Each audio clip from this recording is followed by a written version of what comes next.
¿Cómo están? Bienvenidos, bienvenidas. Una vez más estamos aquí en Mundo Empresarial TV, la voz de las pymes. Y esta semana hubo una noticia importante, se produjo la semana pasada en realidad, y es la media sanción a la ley de góndolas, una herramienta que puede llegar a ser importante en el combate de la concentración del mercado de alimentos en nuestro país. El objetivo de esta ley, si llegara a aprobarse y a convertirse en ley, es lograr una mayor competencia de marcas en las góndolas de los supermercados de nuestro país. Como ustedes saben, hay 5 cadenas que monopolizan el mercado de alimentos en la Argentina y son las que además fijan los precios, por eso tienen un rol tan importante y eso vamos a pensar en el programa de hoy. Por otro lado, esta ley lo que busca es fomentar la participación de los productos producidos por pymes y también por los representantes de la economía popular, lograr que tengan una mejor y mayor presencia en las grandes cadenas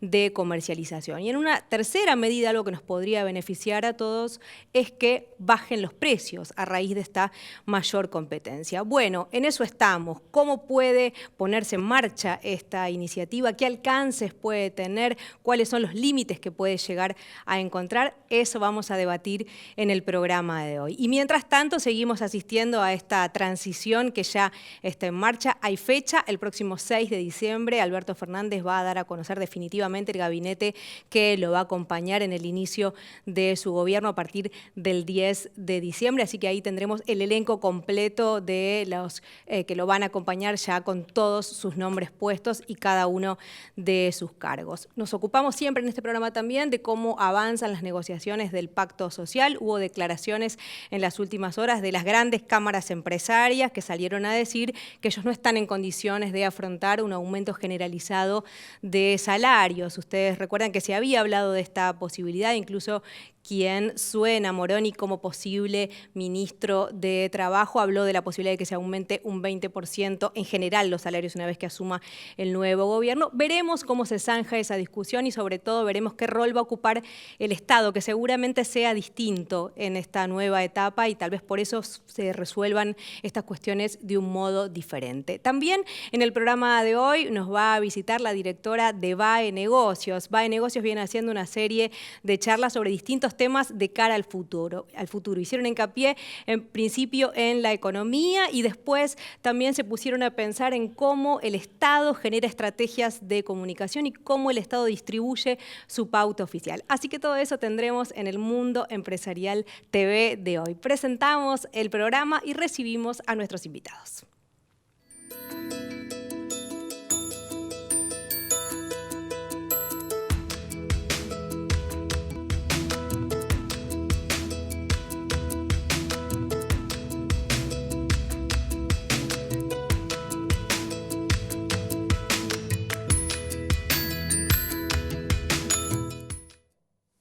Muy bien, recibo a los invitados. Javier Descalada, empresario de NAC. Hola, ¿cómo te va, Agustina? ¿Cómo estás? Gracias por venir. Gracias a vos por invitarnos. Y también por este lado, Mauro González, empresario pyme textil. Gracias por venir. Bueno, ¿cómo ven la ley de góndolas? Bueno, muy interesante. Es una herramienta, como vos bien decías al principio, que pone de manifiesto la falta de competitividad que hay en algunas categorías. Por ahí es muy fácil para el consumidor final poder entenderlo en base a ejemplos claros. Si entramos a un supermercado vamos a ver que en la categoría de vinos hay muchísima oferta, incluso tenés de todas las regiones del país, de distintos tipos de uva, de distintos precios, de distintas marcas, y el consumidor puede elegir el que más le convenga o plazca. Y si hacemos otra comparación de esa categoría de vinos con una categoría como el de mayonesas, se ven que hay algunas marcas y un productor solo que tiene esas marcas. Entonces eso no es una oferta real, sino que bueno, es una oferta que está de alguna manera restringida. Claro, claro. ¿Resulta que a los argentinos o nos gusta más el vino que la mayonesa o está más concentrado ese mercado? ¿Cómo lo ves? Sí, en realidad también tenemos que ser conscientes que esto es un tercio de camino recorrido. Falta la sanción en la Cámara de Senadores y también la reglamentación, que digamos que ahí viene otro periplo porque tenemos que ver quién es el órgano de aplicación de la ley y el equipo básicamente que va a poder recorrer el país para poder aplicar esto que viene a generar una equidad en las góndolas, la inserción de la pequeña y mediana empresa productora de productos locales va a tener presencia y esto es fundamental básicamente para dinamizar la economía y en particular en el interior del país. Claro, ¿no? Para que haya una presencia real, concreta de los productos locales en cada uno de los supermercados. Totalmente, estamos hablando de un 30%, el cual el 25% tiene que pertenecer a la pequeña y mediana empresa de productos nacionales y un 5% a la economía, digamos, la social, la economía social básicamente, que son las cooperativas, que también es importante tener este espacio en las góndolas, donde también vemos, y en particular, la importancia de la ubicación del producto. Y esto lo contempla también la norma. Pero bueno, digamos, hay un tercio recorrido, hay que seguir trabajando, y en esto me parece que estamos todos de acuerdo en que lo antes posible pueda ser ley. Claro, está bueno esto que dice Maura porque es una ley que lo que propone es que sea equidistante el lugar en el que estén ubicados los productos entre el estante más alto y el más bajo de la góndola, digamos, que no se puedan poner, como ocurre habitualmente, por ejemplo, con precios cuidados que están en un rinconcito ahí abajo y nadie tiene posibilidad de acceder a eso. ¿Qué pasa, Javier, con el abastecimiento, que es una de las cuestiones que se plantea como una posible dificultad? Es decir, las empresas chicas o las pequeñas y medianas empresas tal vez no tienen una cantidad de productos que pueden producir para abastecer un enorme supermercado, una cadena grande de supermercados. ¿Cómo zanjar esta dificultad? Bueno, de eso se trata la ley. La ley trata de desarrollar mayor competitividad y no va a poder suceder de un día para el otro.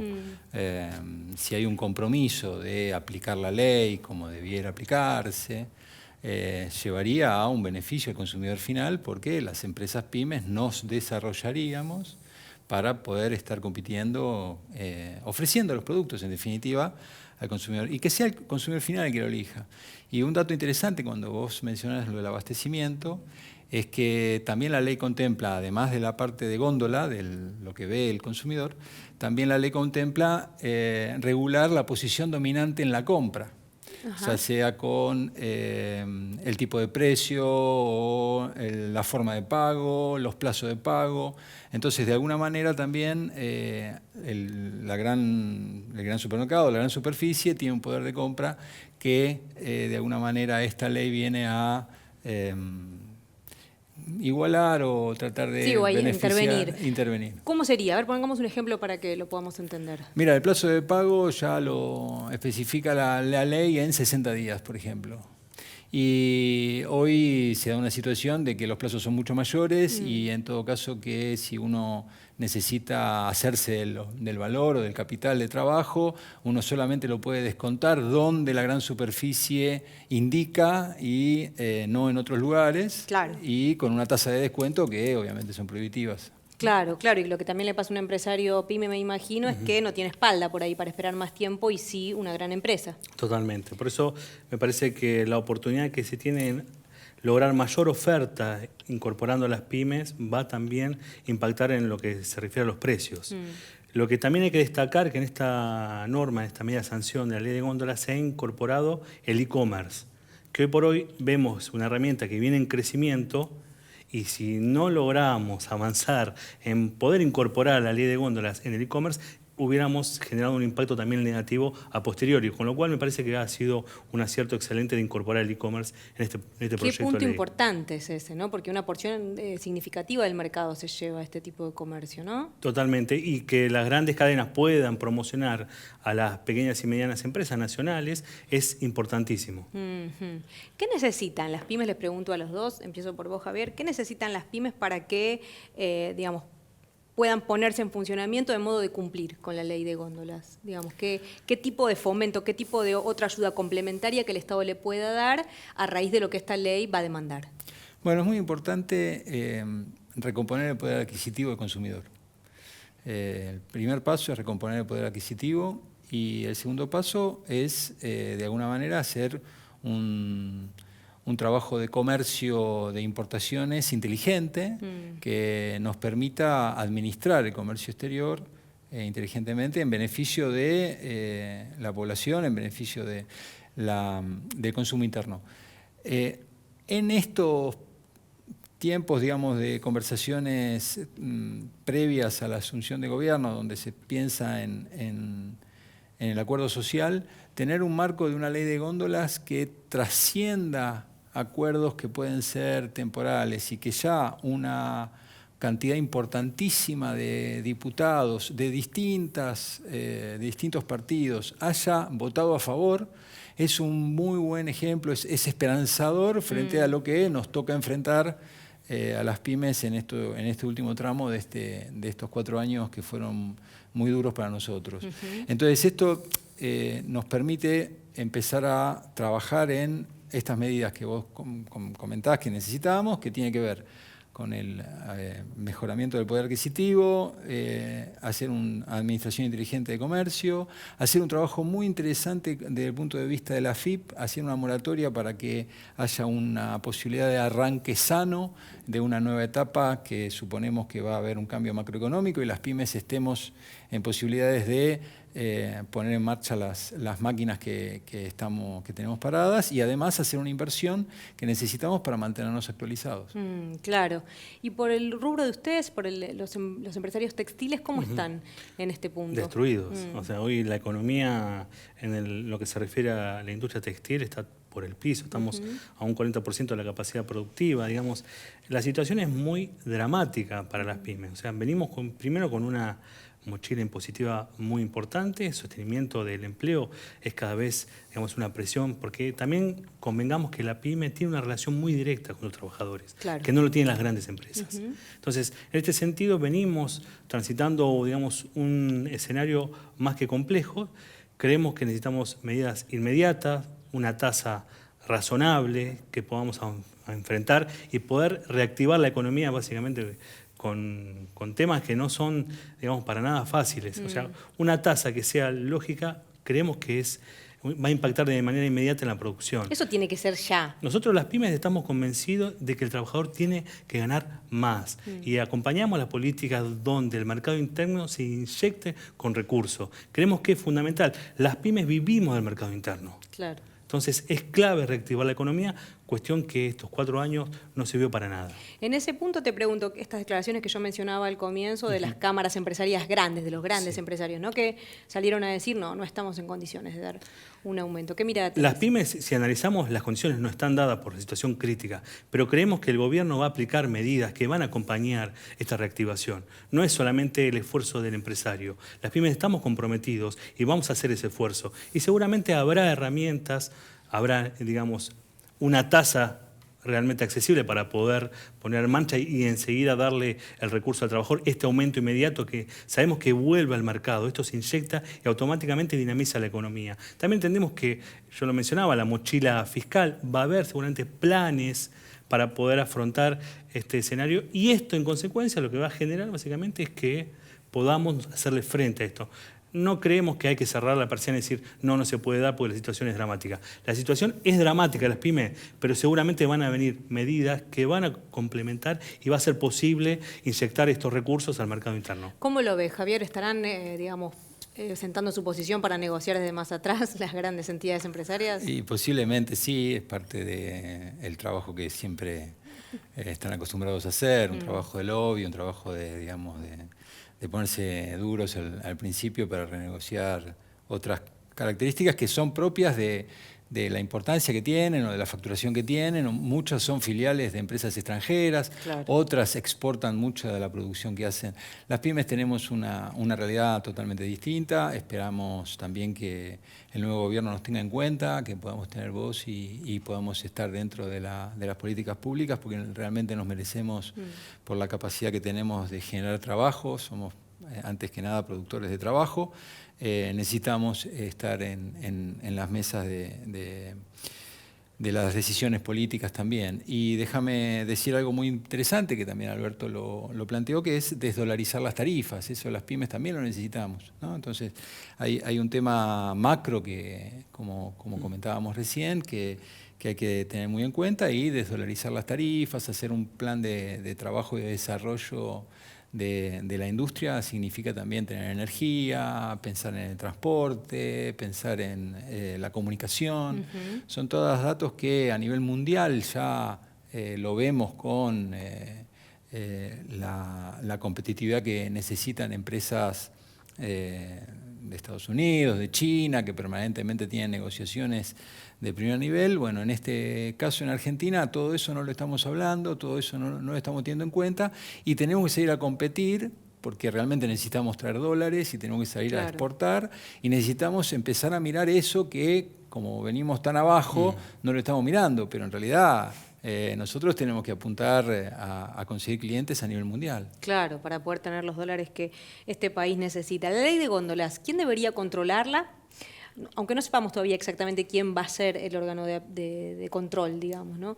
Pero, digamos, ¿cuál sería la herramienta que el Estado podría poner de modo que esto funcione efectivamente? Y también les pregunto, ¿qué control pueden ejercer las pymes mismas? Sí, una pregunta difícil de responder. Creo en lo particular que debe estar en la órbita de economía, en particular de comercio, básicamente porque es quien regula dentro de lo que se refiere a la producción en el país. Y las pymes tenemos un rol preponderante, básicamente, en denunciar cuando nuestro producto no esté o sea privado de poder incorporarse. Creo que hay que empezar a andar con esta nueva ley. Vuelvo a reiterar, es un tercio. Hay que seguir empujando para que esto sea una realidad y que la ley se aplique. Pero me parece que vamos por buen camino porque, bien lo plantea Javier, hubo un acuerdo casi total de la Cámara Baja para poder avanzar en este proyecto. Claro. ¿Vos cómo lo ves, Javier? Coincido, es un análisis que coincidimos. Creo que la ley viene a plantear una herramienta. Me parece que es interesante también que lo que viene a regular la ley es un acuerdo entre partes privadas. ¿No? Acá, por ejemplo, no se habla del compre nacional, no se habla sino que lo que trata de venir a regular es, y ya de movida que en la Cámara de Diputados se haya presentado esto, es algo muy importante a nivel cultural para toda la sociedad, porque no nos olvidemos de cuándo se crearon también estas grandes superficies, que fue en la anterior ola neoliberal, en los 90. En los 90. Claro. Y en ese momento, el gobierno de ese momento, lo que trató de hacer es influir para que crezcan, para que se desarrollen, para fomentar la gran superficie. Y poquitos municipios trataron de mantenerse y para que las grandes superficies estén fuera o a unos kilómetros determinados de las ciudades. Algo que mundialmente se tiene en cuenta. Ciudades como Barcelona tienen las grandes superficies en una determinada cantidad. Bueno, acá en Buenos Aires no se hizo y en Córdoba tampoco, en las grandes ciudades, en Rosario tampoco, en las grandes ciudades no se hicieron. Y hoy, en el fin de esta tercera ola neoliberal que nos toca vivir los argentinos, vemos que nos damos cuenta que necesitamos de alguna manera regular un comercio porque imaginemos que surge la tarjeta social para que sectores pobres puedan ir y consumir alimentos a bajo precio. Probablemente sin IVA, como a precios especiales. ¿Qué marca van a comprar? Claro. ¿Qué va a haber en la góndola? Entonces me parece que a la vez que se atiende a los sectores que más lo necesitan hoy, que más castigados estuvieron, viene muy bien que además esa persona pueda elegir entre más oferta. Claro. Entonces me parece que tiene una coherencia muy interesante esto y la verdad que nosotros los pymes estamos, defendemos al cliente, estamos acostumbrados a competir, nacemos compitiendo, nos mantuvimos todo este tiempo respetando al cliente y es lo que mejor sabemos hacer. Entonces, si abren realmente la góndola, si realmente la góndola de alguna forma se democratiza, ¿no? Ahí tendremos más posibilidades de desarrollarnos. Está bien. Es por supuesto una verdad del mercado, pero a ver si ustedes coinciden. Esto de que si hay mayor oferta, van a bajar los precios. ¿Es efectivamente así, les parece? Sí, hay varios factores. Ese podría ser uno. También analizar la cadena de valor también es otro, porque muchas veces vemos que la rentabilidad que hoy tienen las grandes cadenas de hipermercado, difiere mucho de la realidad en otros países. donde ellos concentran la mayor, digamos, boca de expendio de la sociedad. Y es cierto que a mayor oferta hay una cuestión lógica de bajar los precios, pero también sabemos que debe ser, no quiero nombrar la palabra forzado, sino regulado, exactamente. Porque si no se regula, básicamente queda, digamos, al libre albedrío, y sabemos las consecuencias en nuestro país que ha tenido dejar que el mercado se regule por sí solo. O sea, es una receta totalmente antagónica a lo que nosotros planteamos. Y me parece que hoy por hoy el proyecto de góndola es clave, como bien lo planteaba Javier, de ser complementario a una batería de propuestas que se van a aplicar. Déjame comentarte también, Agustina, que nosotros estamos organizando un evento para el día 27 de noviembre en la UMED, básicamente la Mesa Nacional de Unidad PYME. Somos más de 12 entidades y también hay adherentes, más de 30 entidades pymes adherentes, donde el título es Las pymes como motor del desarrollo inclusivo. Y ese día vamos a presentar las propuestas para encender la economía. Entonces, estamos preparando, digamos, un documento, seguramente va a llegar en manos de Alberto Fernández, para poder encender la economía. Y estamos convencidos que encendemos la economía de manos de las pymes. Buenísimo. Esto, repitamos, ¿va a ser cuándo? El día miércoles 27 de noviembre en la UMED, en la Universidad Metropolitana de la Educación y el Trabajo, a partir de las 18:30 horas. Perfecto, en Sarmiento al 2000. Exactamente. Al 2000, ¿no? La UMED, Sarmiento al 2037, si yo no me acuerdo mal. Buenísimo, lo podemos recordar ahora antes de terminar. ¿Van a participar de este evento? Sí, como ENAC vamos a participar y venimos ya trabajando en muchas propuestas. Y bueno, estamos a disposición para integrar los equipos que sean necesarios. Las pymes, la Mesa de Unidad PYME está atenta a que, bueno, estamos ansiosos porque hay un impasse que estamos esperando al 10 de diciembre. Todos ansiosos, falta menos. No, lo que pensaba es que también es una herramienta importante que estén unidos, ¿no? Porque justamente ante una ley como esta y ante tener que levantar la voz, como vos decías, ir a reclamar o hacer la denuncia correspondiente al organismo de contralor que haya, digamos, también es necesario que no estén tan atomizadas, tan solas, digamos, juntas, es una voz un poco más fuerte, ¿no? Absolutamente, y déjame destacar que además de que estemos juntas las pymes, tenemos que estar juntos con los trabajadores. Las pymes somos con nuestros trabajadores y es algo que tenemos que rescatar, es algo que empezamos a transitar hace algún tiempo ya, con distintos sindicatos, distintas organizaciones de trabajadores que están funcionando muy bien con las pymes y venimos haciendo un trabajo que es importante para nuestro sector porque estamos dentro del mismo, como comentábamos recién, estamos dentro del mismo desarrollo de país. Nadie se puede desarrollar en una comunidad que no se desarrolla y entonces, bueno, las pymes unidas junto con los trabajadores es muy importante. Está buenísimo. ¿Los van a invitar a esta mesa que van a armar, a los representantes de los trabajadores? Sí, también están invitados los sindicatos. Buenísimo. Estamos trabajando básicamente en la incorporación de a poco de todos los sectores y sí, los sindicatos tienen un rol preponderante. Sabemos que en este aspecto las pymes debemos estar unidas por una cuestión lógica, porque no solamente tenemos una esperanza al nuevo gobierno, sino que confiamos que el nuevo gobierno va a generar un espacio preponderante para las pymes. Lo ha dicho Alberto Fernández reiteradas veces. Las pymes somos el motor del desarrollo que necesita este país.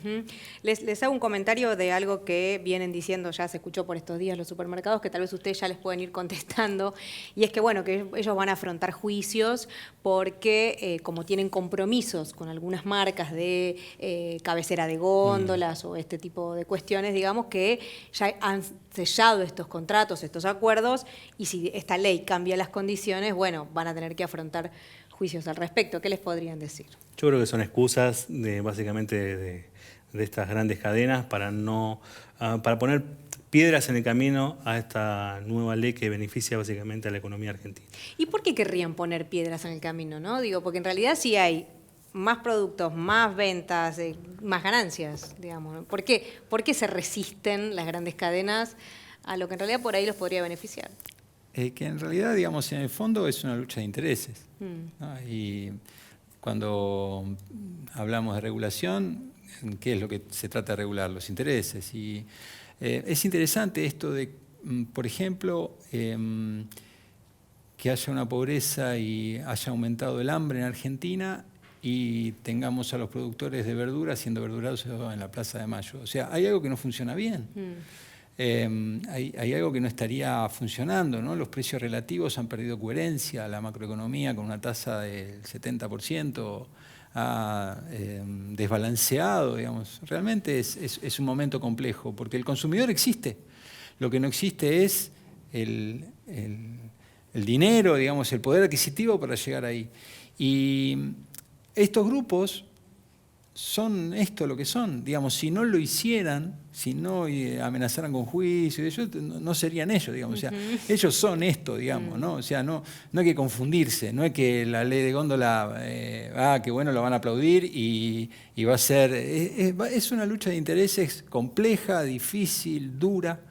Lo importante es que hayan habido muchos representantes, diputados que estén apoyando esta medida, que la encuentren lógica. Por eso hablaba del cambio cultural también, claro, que me parece que tenemos que darnos cuenta de que hay cosas que se regulan y se defienden en la lucha de intereses. Claro, sin duda. Y además, porque lo mencionaban los diputados el día que se debatió esta ley, y es que una herramienta como esta no alcanza, por supuesto, como vos bien señalabas, pero sí podría contribuir al combate contra el hambre. Efectivamente, a la emergencia alimentaria podría contribuir la ley de góndolas. Totalmente, sí, sí, sí. De hecho, cuando pensamos en que estas grandes corporaciones que hoy tienen concentradas los productos, sabemos sector lechero, el sector, digamos, de limpieza, digo, está todo concentrado.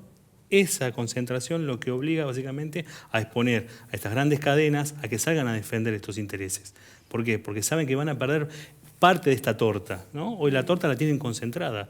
E incorporar a nuevos actores, porque van a estar obligados a incorporar a nuevos actores, se pierde parte de esa torta. Y ahí es donde nosotros tenemos que trabajar fuertemente, es que esta torta cada vez sea repartida de una manera más equitativa.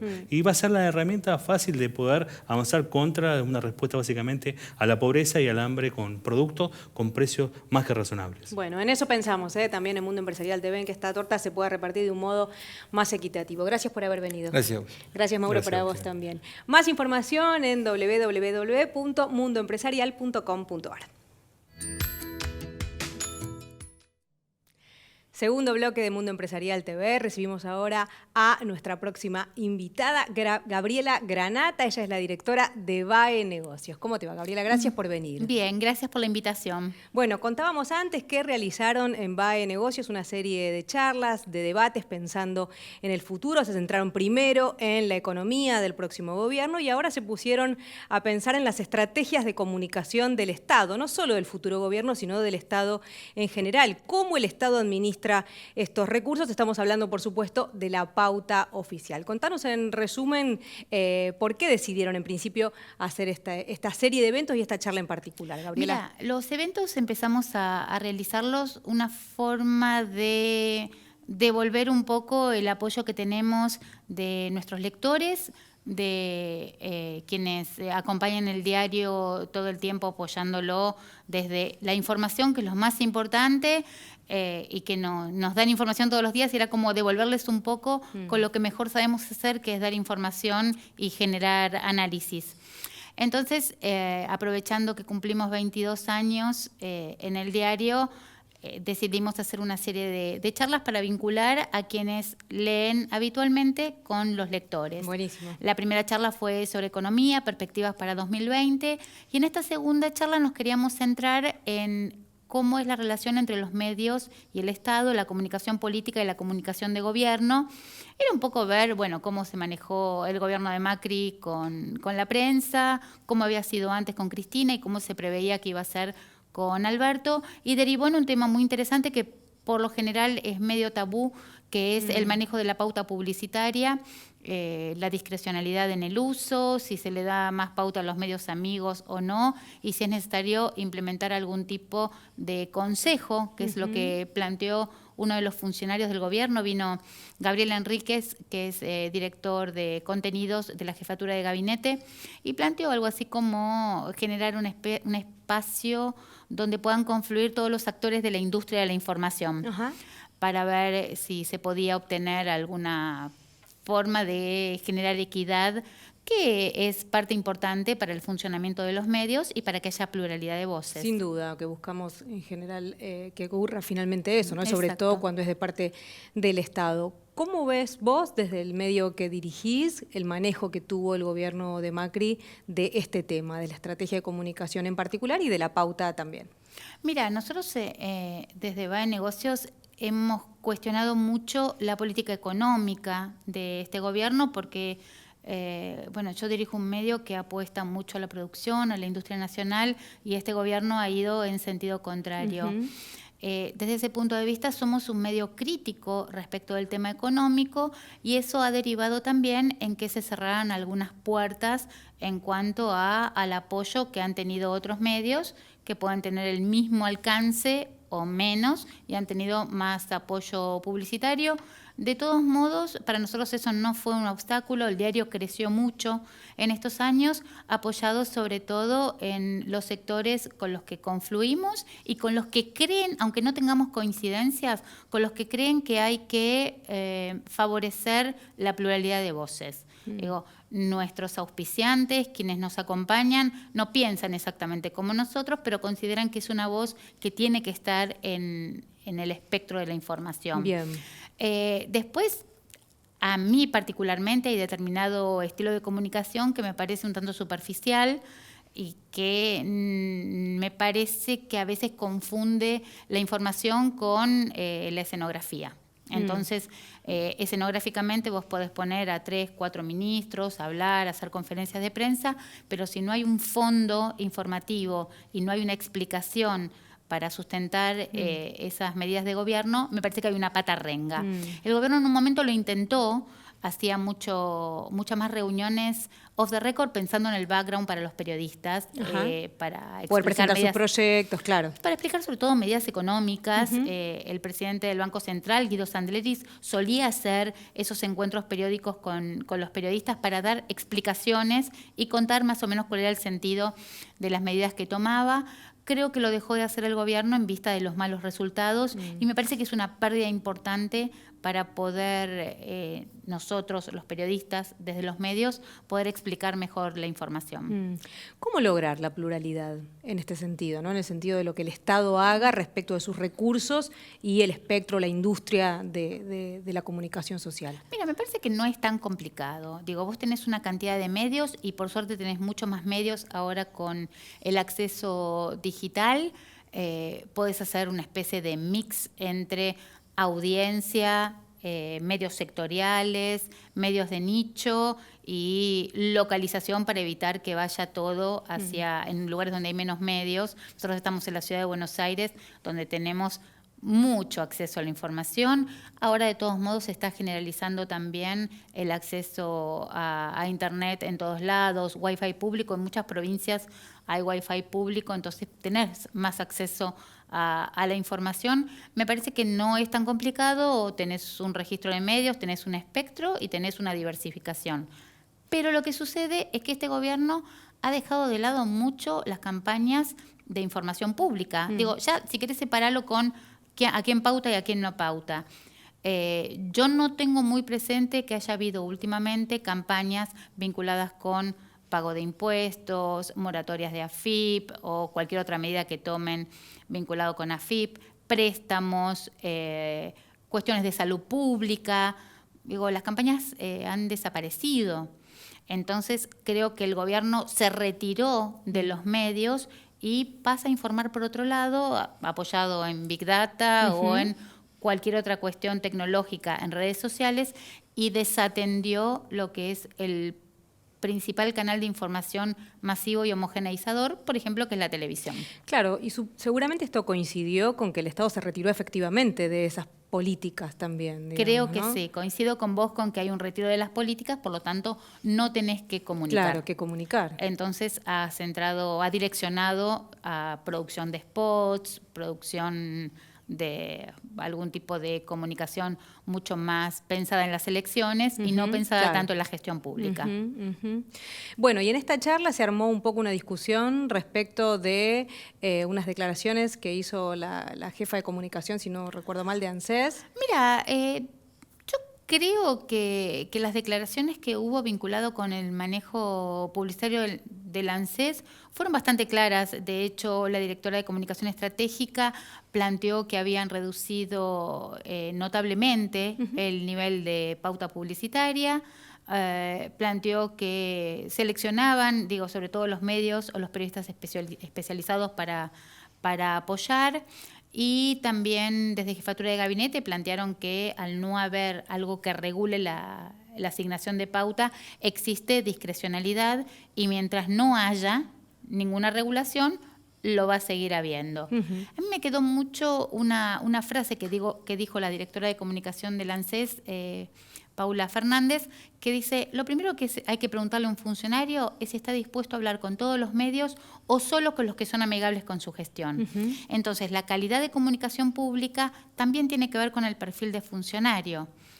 Si un funcionario está dispuesto a conversar, a dialogar, a intercambiar con medios críticos y medios afines. Sí, claro. Y medios críticos teniendo en cuenta una línea crítica. También creo que hay que hacer una reflexión, una autorreflexión respecto del periodismo, que no se convierta lo crítico a lo agresivo. Y me parece que eso es una discusión pendiente que tenemos en los medios de comunicación. ¿En qué estás pensando? ¿Cuál te parece que es esa diferencia o dónde está el límite entre hacer una actitud crítica, respetuosa del otro o que sea agresiva? ¿A qué te referís? Supongo que lo estás planteando justamente en eso, en el respeto. Yo puedo tener una posición distinta, plantearla y tengo que ser receptiva a lo que está diciendo la otra persona, plantear mi desacuerdo y no más que eso. En la sobreexigencia por tratar de convencer al otro o pensar que el otro es un estúpido porque piensa distinto que yo, creo que ahí hay una línea en la cual no hay que caer. Está bien, claro. Yo pienso muy distinto que varios de los funcionarios que había en el gobierno, lo planteamos críticamente, con respeto y con información, básicamente. Me parece que está sobrevendido el periodismo opinativo y menos sobrevendido el periodismo analítico. Me interesa mucho más el análisis que la opinión para mí en estos casos, y lo diferencio como la opinión en algo que es puramente a mí me parece. Claro. A mí me parece muy bien, vos te parece, en función que estás estás al frente ahora de un programa como este, lo que te parece a vos nos parece muy bien, pero lo que intentamos es, en una función de comunicación, tratar de que entiendan, de que analicen, de que se vean perspectivas, de contraponer con otros proyectos. Ahí me parece que está la función. Tenemos que salir del rol de que los periodistas somos las estrellas ni la verdad revelada. Nosotros somos mediadores entre la información y el público. Sí, o inclusive esta tendencia que se viene dando bastante de que cualquiera opina sobre cualquier cosa o la opinión de alguien es relevante, en cualquier caso, y no necesariamente. Sí. Tal vez sería mejor que opináramos de aquello que conocemos y nos acotáramos a ese espacio. Sí, también creo que con el tema de redes sociales está un poquito sobregirado el valor de Twitter, por ejemplo, que es una de las redes sociales más políticas, en las que más estamos, ¿no? Los que estamos en los medios de comunicación. Y muchas veces no se entiende, el juego de Twitter es distinto que el juego informativo. Vos seguís a un periodista en Twitter y no dice lo mismo que en sus notas, ¿no? Claro. Entonces, creo también que hay que bajar un poquito los niveles de crispación, que si bien se lo atribuían al gobierno anterior, me parece que la crispación ha ido en aumento, y creo también que en momentos de crisis económica la gente se crispa mucho más rápido. Mucho más rápido, sin duda. Entonces empiezan a echar culpas, cuando en realidad lo que tenemos que es plantear un escenario que es crítico, que estamos en una situación difícil, que el gobierno va a asumir en una situación difícil y en la cual se van a poner en juego otro tipo de herramientas, otro tipo de valores pensando en las escalas económicas. Justamente el programa de ustedes apunta al tema de las pymes, que me parece que son las grandes olvidadas del modelo de estos 4 años de gobierno, y creo que va a ser uno de los modelos en los que va a poner en valor el gobierno de Alberto Fernández. Bueno, ya que lo mencionás, metámonos con ese tema. ¿Cómo lo ven ustedes desde el diario? ¿Qué venís analizando respecto de esta situación que venimos diciendo acá en Mundo Empresarial, tan catastrófica viven las pymes? Mira, nosotros vemos, yo particularmente veo que hay demasiado apuro por conocer quiénes van a ser los ministros y menos por conocer cuáles son las políticas. Creo que Alberto Fernández dio algunas señales, no tanto en los programas que va a aplicar, sino en los hombres que menciona que se van a ocupar de las áreas o a quienes le ha pedido propuestas para llevar adelante. Cuando él habla de recuperar el consumo interno, habla de recuperar el mercado interno, me parece que no hay dudas de que está hablando de darle un poco más de juego a las pequeñas y medianas empresas. Hace pocas horas salió un informe del IPSIS planteando que las pymes tienen una deuda global de 800.000 millones de pesos y eso implica que las pymes, muchas, han estado resistiendo, aparte de todas las que tuvieron que cerrar. Entonces tenés un núcleo de pequeñas y medianas empresas que están esperando que les abran una puerta para dar un salto y volver a producir y volcar la producción al mercado interno. Me parece que ese es uno de los drivers que está trabajando Alberto Fernández, recuperación del mercado interno a través de la provisión de empresas pymes nacionales. Creo que eso inevitablemente te va a llevar a tener que poner alguna frontera a la importación de productos y también te va a poner el horizonte de que no vas a poder salir tan rápidamente del cepo cambiario. Claro. Y que la negociación con el Fondo Monetario Internacional va a ser ríspida, pero creo que están todos en sintonía con que va a haber un acuerdo. Hizo la CUNSA en las últimas horas declaraciones diciendo que la verdad es que no tenemos un nivel de deuda alarmante. Vos que dirigís un medio especializado en negocios, ¿qué pensás? Mira, nosotros estamos viendo que si la deuda que tiene el gobierno es igual a un PBI, me parece que no es una deuda que no puede causar alarma. El nivel de endeudamiento que tiene Argentina, además, cambió en cuanto al tipo de deuda, porque antes había deuda interna, ahora tenés deuda externa y mucha deuda en dólares, en un contexto de 3 devaluaciones feroces. Eso te incrementa mucho no solo la deuda nacional del Estado Nacional, sino también de las provincias y las propias empresas. Entonces me parece que fue un combo un poquito explosivo que yo no sé si decir si hubo mala praxis. Realmente todavía no tengo muy en claro si hubo mala praxis, si estuvo pensado para favorecer a sectores financieros o se encontraron con que el plan falló y no supieron corregirlo. Me parece que todavía no tengo muy en claro cuál de esas 3 variables sucedieron. Me parece que la deuda sí es preocupante. Hay otras formas de medirla que tienen que ver con el tema de recaudación y también es alto el porcentaje de deuda sobre recaudación.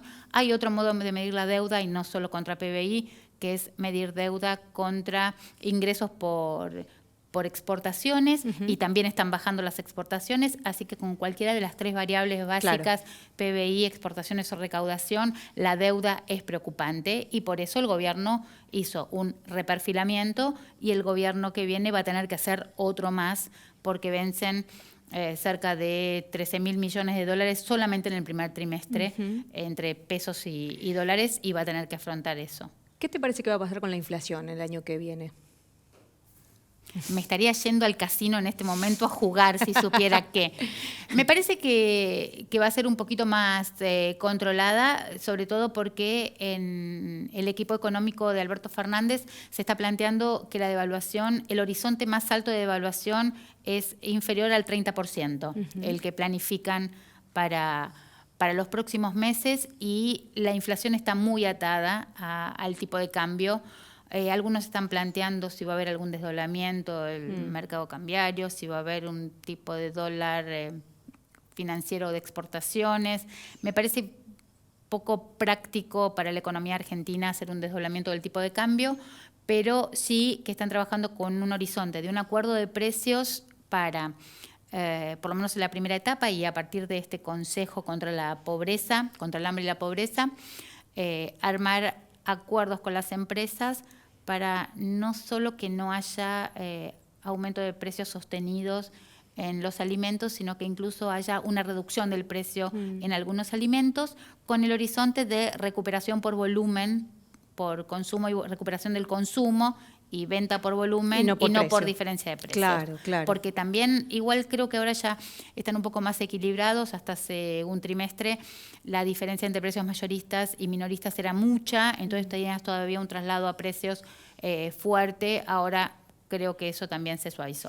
En este programa escuchamos siempre a los empresarios nacionales. ¿Vos qué crees que necesitan las pymes para que esta rueda vuelva a girar y esto que explicabas de lo que van a necesitar pueda ponerse en marcha efectivamente y volver a generar trabajo? Mira, todo? eso seguramente, bueno, los empresarios pymes hablaron en este programa, Sí, así sí, que, sí, sí, pero me gusta así tu que lo opinión van sobre eso. a decir más claramente que yo. Lo que nosotros visualizamos es que básicamente necesitan financiamiento, necesitan alivio a las deudas fiscales que tienen, incentivos fiscales para volver a producir. Me parece que son como 3 patas importantes y te estoy dejando de lado el tema de los acuerdos salariales. O sea, ni siquiera estamos hablando de paritarias ni control de precios. Digo, son como 3 condiciones macro Claro. para poder producir y ninguna de las 3 la tuvieron en este gobierno. Digo, creo que el último tiempo tuvieron financiamiento caro, tuvieron persecución por parte de los organismos fiscales de recaudación y no tuvieron incentivos ni para producir, porque fíjate que las pymes industriales que querían exportar pagaban más impuestos por la exportación industrial. Digo, ¿en qué contexto vas a vos a generar una industria nacional si pones tributos Claro, a la exportación de tu con valor agregado? Claro, exactamente. Entonces, creo que esos 3 ejes me parece que pueden dar como la caja de herramientas para el crecimiento de las pymes. Gabriela, ¿y qué te parece la ley de góndolas? Mira, a mí me parece que la ley de góndolas es como una cuestión lateral a todo esto, ¿no? Digamos, el tema del cupo que tienen que tener. Creo que también es una forma de ponerle un poco, de acotar un poco el tema de la presencia de empresas dominantes, ¿no? A mí todo lo que sea antioligopólica me parece que es una medida sana porque favorece la competencia, favorece mejores precios, favorece la competitividad interna. Creo que cualquier ley, si no tenés organismos de fiscalización, es inútil, porque vos podés poner un control de precios, precios esenciales, precios cuidados o plan ahora 25, lo que tengas ganas, pero si no tenés organismos de control y fiscalización, no sirve para nada. Pusieron el cupo, el viejo, de venta de dólares de $10.000 mensuales y después tuvieron que sacar una lista con 200 personas que habían violentado eso. Digo, puede haber vivos, puede haber distraídos, Claro. pero se supone que tenés un sistema el cual te bloquea y no podés comprar más. Bueno, así como una cosa tan sencilla como era un bloqueo de control para no comprar divisas, bueno, los sistemas todos te lo dicen, no hay sistema de control ni en precios esenciales, no hubo seguimiento tampoco de cómo es la cadena de precios para saber dónde, en la formación de precios, dónde se produce Claro, cuál es el eslabón que se queda claro con el abuso. Exactamente. Sí, y también que fueron desmantelados durante este último periodo los organismos de control que tenían para ese tipo de cuestiones en particular. Si no hubieran sido desmantelados, si estuvieran vivitos y coleando y no se utilizan, estaríamos en la misma situación. Claro, Creo que no hubo una política. Acordate que este gobierno planteó el pacto de caballeros. Sí. Entonces, esta cuestión de la confianza, yo confío en vos, vos confías en mí, vos no me Somos aumentes los caballeros. precios, ¿no? No, por claro, favor, como claro. entonces me parece que hay Duró un día, 2. Me parece que hay un horizonte de reglas de juego que algunas empresas sabían que podían violentar sin castigo, sin contraparte Sin que el Estado punitiva. estuviera, claro, como contraparte. Y también las empresas, también las grandes, e incluso las que tienen ganancias, vieron reducida su capacidad de ganancias y nadie quiere perder. Creo que lo peor que puede hacer un Estado es pelearse con las empresas. Ni las grandes, ni las medianas, ni las chicas. El Estado tiene una función que es tomar a su cargo, para mí, las cuestiones de las empresas estratégicas, para mí tienen que tener o ser estatales o tener participación mayoritaria del Estado. ¿Estás pensando en una aerolínea? Aerolíneas, energía, me parece que eso es importante, central. esa es una posición importante también, ¿no? Yo soy partidaria para de que el pensar en un Estado tenga país, fuerte presencia. Claro. Y me parece que tiene que convivir con reglas transparentes, reglas claras y dejar crecer a las empresas de todos los tamaños. Bien. No como a ver, estoy como autorreferencial con un gobierno que se está yendo en estos días, pero a mí, la verdad, no me causa simpatía un gobierno que le diga a los industriales que son llorones. Y puedo entender que crean que son prebendarios. Entonces hay que sentarse a discutir qué tipo de subsidios, cuánto, dónde y cuál es la contraparte del sector privado para esos subsidios. Entonces es una mesa de discusión eso, Sí. para ir hacia adelante. No, y sobre todo por la cantidad de puestos de trabajo que se perdieron durante este tiempo, Sí. ¿no? Y son en el sector... 180.000 se 180.000. perdieron, digo, y creo que no sé si la mitad más o menos ya es del sector industrial. Claro, sí, y todos los empresarios que aquí nos visitan hablan de la capacidad instalada que tienen ociosa. Exactamente, digamos, todo un digo, sector hay sectores que productivo. tienen el 40% de capacidad ocupada nada más. Nada más, Digo, el sí. promedio es un poquito más abajo Sí. del 60%, pero el textil tiene el 40% Sí, de la capacidad sí. ocupada nada más. Volviendo a lo que hablábamos al comienzo respecto de la Sí. charla que dieron en BAE Negocios y la distribución de pauta oficial, vos decías las medidas que son en general antimonopólicas me parecen interesantes, por lo menos de poner en la mesa y pensar. ¿Qué te parece que habría que hacer en ese tema con la concentración que hay hoy de medios en la Argentina y cómo lograr que efectivamente haya una herramienta que permita que la pauta no sea discrecional como efectivamente explicaba la persona de jefatura de gabinete es? Yo no sé si es posible establecer un mecanismo acabado. Digo, me parece que habría que empezar a pensarlo y no creo que sea algo que se pueda resolver muy rápidamente, porque implica primero pensar cuál es el rol del Estado respecto de los fondos que utiliza para difusión. Creo que hay campañas en las cuales vos tenés que ir hacia los medios más chicos, a los medianos, a los grandes. No podés desatender el crecimiento de redes sociales, pero no podés entender que eso sea el lugar único.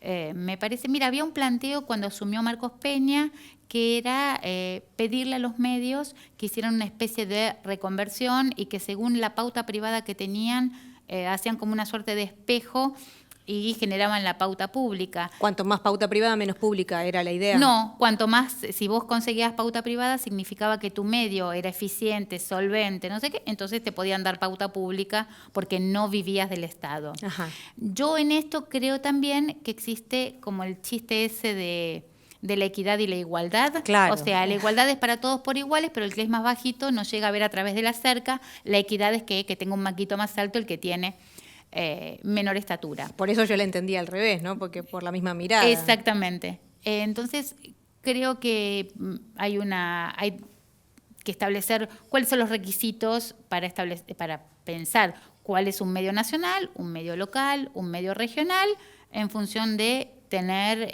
no te digo una regulación, porque a mí no me gusta que haya regulación para los medios. Creo que los medios se autorregulan con su solvencia, con su ética y con sus lectores.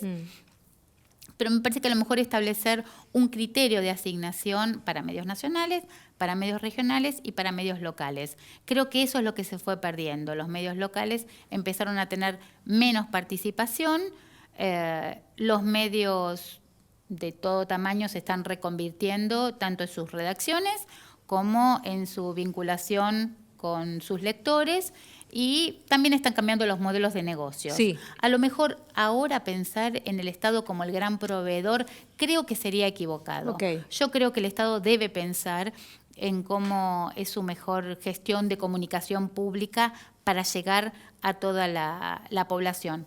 Por ejemplo, y un ejemplo que planteaba en esa charla la directora de comunicación de ANSES, dice, la fecha en que se cobran los jubilados, ¿no es información relevante para el público de un medio?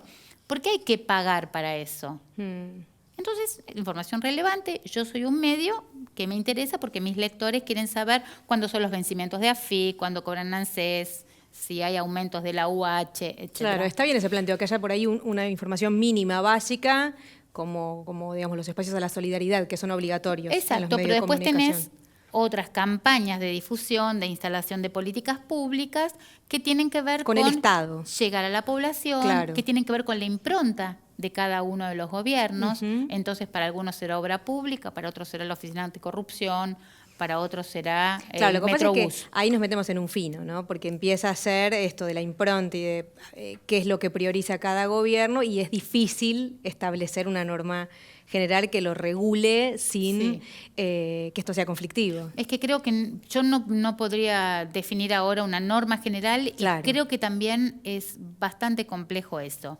Tenés primero una normativa respecto de la asignación de los espacios publicitarios, tenés, por ejemplo, mira, para el tema electoral, por ejemplo, la ley electoral encontró un mecanismo que le da equidad a todas las fuerzas políticas. Tenés determinados minutos por hora durante 30 días para que todos, y en franjas que van cambiando, dividido por tercios la grilla, todos tienen posibilidad de los mismos minutos para dar su mensaje. Ahora, ¿cómo aprovecha cada uno sus minutos? Eso ya es independientemente de cada fuerza política. Me parece que los medios también tienen que haber como una base de acceso al financiamiento público vía campañas de difusión que el Estado tiene que hacer, y después cómo crece cada uno o dónde va a buscar otro nicho de convergencia para poder continuar con su financiamiento es otra parte. Yo creo que tiene que haber un mínimo de equidad de el Estado, así como sostiene también los partidos políticos, también sostener como una base de medios diversos para garantizar el acceso a la información pública. Por último, Gabriela, lo escuchaba ayer en una entrevista a Rafael Bielsa, que decía que Alberto no tiene que pelearse con los diarios en esta nueva etapa que inicia. ¿Vos qué pensás?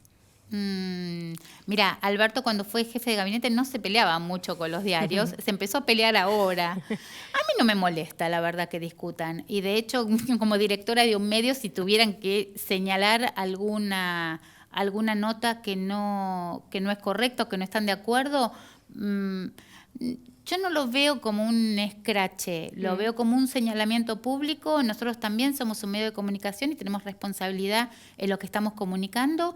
Podemos tener un punto de vista distinto porque es lo que pensamos, o podemos equivocarnos también en una información. Y me parece que las dos cosas es válido, que si un dirigente político quiere exponerlo públicamente, a mí no me parece que tenga que hacerse eso condenatorio. Me parece sí que hay que diferenciar medios y periodistas. Digo, yo no estoy de acuerdo con el señalamiento a personas. es vos que sos del medio tal. Claro. Digo, porque creo que cada uno ejerce profesionalmente en el medio en que el puede. que está, en el que puede, en el que quiere.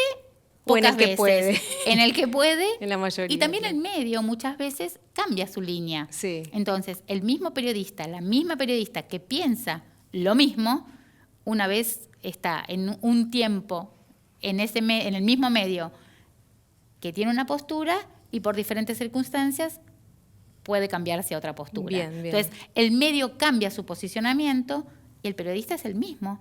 Y no ha cambiado seguramente su posición íntima o cómo escribe. Yo lo que creo es que hay que ir hacia un periodismo profesional. Uno sabe que los medios tienen intereses, sabe que son empresas, excepto los medios estatales. Yo creo también en una red fuerte de medios estatales, profesionales. Yo trabajé muchos años en la agencia Telam y soy una defensora de que haya también un sistema de medios públicos.